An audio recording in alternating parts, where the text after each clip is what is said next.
Latest update sa ngayon, nakuha pang magmakaawa mismo ng nanay ni Denise kay Idol Raffy Tulfo at sa iba pang mga taga-suporta ni Vong katulad na lamang ng mga kaibigan niya para umano makumbinsi si Vong na iatras ang mismong naturang kaso na panghabang buhay na pagkakakulong.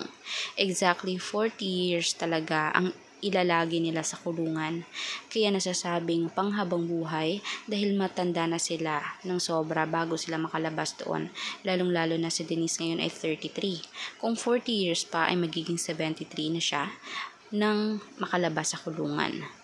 At doon pa lamang ay matanda na yan, senior citizen. Sabi nga ng mga kapwa niyang kaibigan mabait naman daw umano yun. Kaso nga lang sumama kay Cedric Lee at nagulat na lamang sila na nakaya niya palang gawin iyon kay Vong Navarro na siyang aktor. Kaya ngayon, madalas umiiyak umano si Denise sa kulungan. Tinatawag ang pangalan ng nanay niya, ng mommy niya na sana ay siya ay tulungan. Dahil hindi niya na umano kaya, parang hindi siya makahinga doon. Dahil hindi umano siya komportable.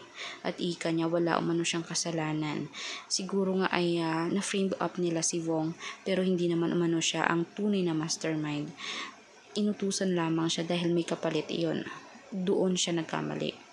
Kasi sana alam niyang siya lamang ang babae, bakit siya naman nagpapaniwala at bakit naman niya tinanggap ang suhol sa kanya.